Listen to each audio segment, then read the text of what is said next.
Hey, everyone. Welcome to She for the People, the show where we talk to the real movers and shakers making a difference in our communities. Today, we've got a fantastic guest who's a testament to the power of a second chance. He turned his life around and built a thriving car detailing business from the ground up. So let's give a warm welcome to Mark. What's going down, sir? Thanks for being here with us today. Absolutely. Thanks for having me. Yes.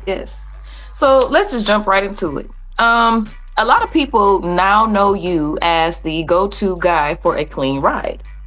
But the journey to get here wasn't easy. You've been very open about your past struggles. Can you tell us a little about that and what the turning point was for you? Past struggles. I feel like I dealt with first and foremost, I feel like I just dealt with a lot growing up, for one. And when I say dealt with a lot, like it's crazy because I was very well taken care of at home. Like I grew up with my grandparents. I was very well taken care of. So it's like I didn't necessarily want for nothing but the long end. I guess your real parents. So I guess that was my only struggles as growing up, just longing for your parents and regular teenage struggles and ducking and dodging the street life and all that kind of stuff or whatever, whatever comes with that, you know what I mean? And then in my adult years, I always say my struggles, I feel like the turning point for me was just landing in prison. That's just for me. And a lot of people say it, and I've seen, and I ran across a lot of people that even said it, and they don't walk that way. But for me, it was most definitely a turning point, especially just being in a situation that you had no business being in. You know what I mean? And it was just but it just opened my eyes and it just woke me up that not just to that situation in particular, but just you just take a inventory of your whole life. So Okay. that was for me. Okay. So we're on the street, so we know firsthand that reputation is everything. When you were starting out, how did you handle the old whispers and people who might have known about your past? Like, how did you earn the trust of your first customers? Um, to be honest, I never let it. I never thought about it. Well, obviously but I never thought about it, and I said that I wasn't gonna let it affect me in any way. So, uh, my very first customer, to be honest, it came from somebody that was in a similar situation that came from, where I came from. So it was kind of like a stepping stone for a way for me to showcase what I can do, and that just led to other opportunities. Okay. Okay. So, car detailing, that's all about paying attention to the smallest things. The perfect shine, the spotless interior. It's a craft. So, how did you learn the trade? Was it something you always had a knack for, or was it a skill that you had to hustle to master? Um, I'm a fast learner in anything that I do. Um, and I think first and foremost, I'm gonna say I'm an entrepreneur minded first. So whatever makes sense and whatever could return some income, you know what I mean, or get some return on your investment, then that's what I'm all about.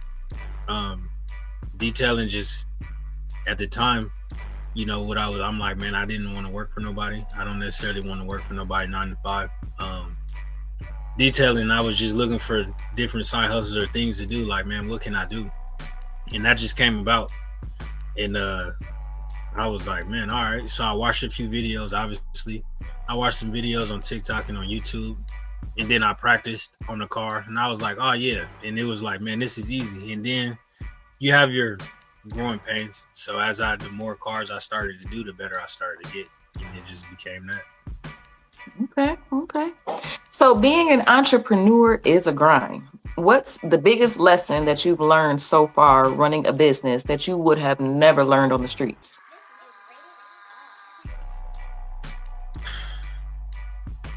The biggest lesson, I would want to say patience, but I feel like the streets try to teach you to some patience. One thing that I probably wouldn't learn, I would say just I would say the rooms that you end up being in, the people you end up being around. It's Okay. not that of like the rooms and the people that you would be around on the streets. It's different. And just learning how to be in those spaces and learning that and not being intimidated or feeling inferior or feeling like I don't belong. Hmm. That's important. 'Cause it could be scary. Yeah. All right. So, looking ahead, what is next for Detailed Max? So what's next by Detail by Mac? Man, it's so much. I think first and foremost, one, we community. We want to always be focused in the community. Um, so we have a backpack giveaway, and not the traditional backpack giveaway. I feel like even since I was little, it's always pencils and pens and this and that, and if you get it back, and I guess that stuff's cool, but I just started. I asked, well, not necessarily me, but I know, somebody that works. I'm very connected with somebody that works at a juvenile detention center. So it was like for at-risk youth like that, like you ask them, what would you want? And from those answers, and then just from brainstorming, it's just for understanding that, man, let's go ahead and put hygiene, t-shirts, underwears, that kind of thing in the backpacks, because the pencils and pens and all that stuff at the end of the day, if you go back, if that's cool and they use that stuff in the classroom, but the less fortunate children, when they go home, they don't have these things at home. Mhm. Or they may, but it's not clean or it's not new. Mhm. So that's what's coming up for us, being that. And then, we want to grow that into taking kids out to that to go shopping for that first day outfit, because we know how big that is. So we want Okay. that to grow into that.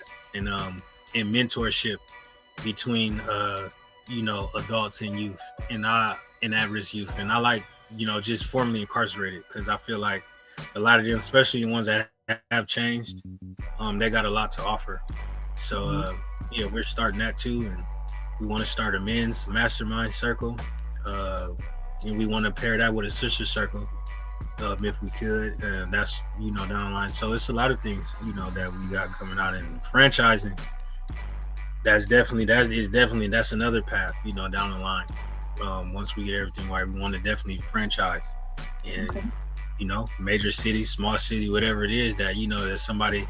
I feel like it's a hustle, especially for somebody. It may be for a teenager that's entrepreneurial minded, formerly incarcerated person that's entrepreneurial minded, and I feel like it's a good thing for you to get out there and hustle.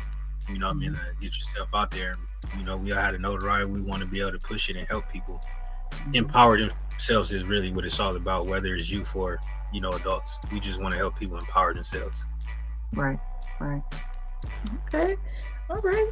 So let's see. We've got a lot of young people watching this who might feel stuck or like their past defines them or holds them back. What is the one piece of advice that you like to give to someone who feels they're on a path with nowhere to turn?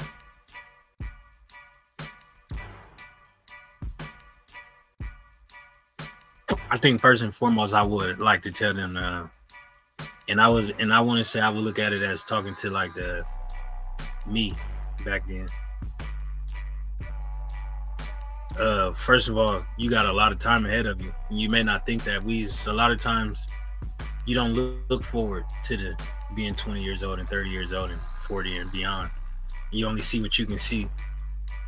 And the irony about that, and I guess it's a kind of a, is I always do say, definitely live in the moment, be in the moment of where you are, because then you can enjoy life. But understand that, man, there's more to it. Whatever it is that you may feel like you're going through right now, like it's more to it. And if you just, you have a lot more to learn. Um, just stay patient, believe in yourself, regardless. Like always, first and foremost, you might have a lot of people that believe in you and they say this and say that, but you need to believe in yourself, Mhm. because that's the only thing that's going to sustain. Because when said person is gone, rather through they leave your life, whatever, however way they leave your life, then what do you have? Then who are you doing it for? So, man, be for you. That's what I can say. Standing you, stand in your truth, and open your mind. Don't close your mind off to advice, criticism, even like constructive. And even if we say constructive, but I say even the worst kind of criticism, because I feel like that builds character for you as well. Just dealing, like, just whatever it is, just learn to deal with it. And that's why, for me, my favorite book is is The Four Agreements, because those I live by. And I think and that's one thing that I would tell the youth is live by that. Man, don't take anything personal. Don't. Because the fact of the matter is, more often than not, nobody does anything because of you. It's because of whatever it is that they have. So it's not really about you. So don't take anything personal.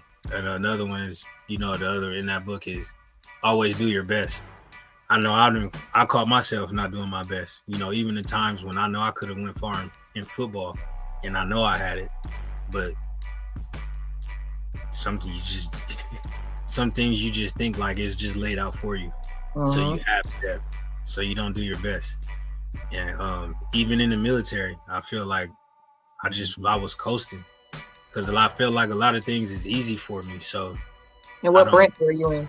I was in the Army. And I feel like a lot of things become easy for me. So I do coast, and I don't always put my best forward.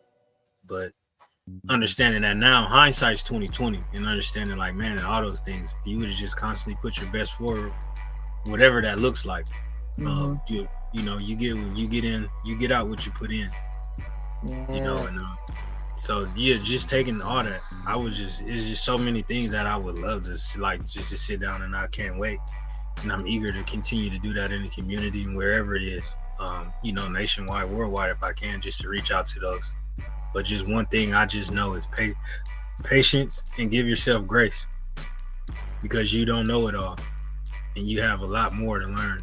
So wherever you may think you are now, where you should be, give yourself grace to get there. Yes, good message. Good message. All right.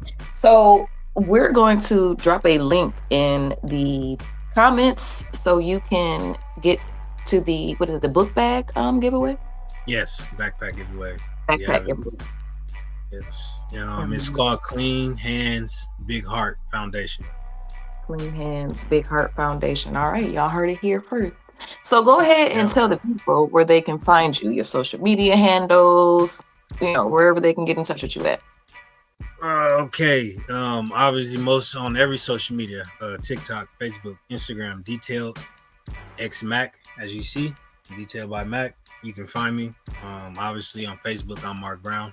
You can also check us out and subscribe to our blog. Right now, while the getting is good, because when the demand get high, the stock go up. It's the charge that come with it. But right now, man, the blog is free. Subscribe to it. I say everybody subscribe to it at detailedxmac.com. Go ahead and subscribe. We got good thing, everything.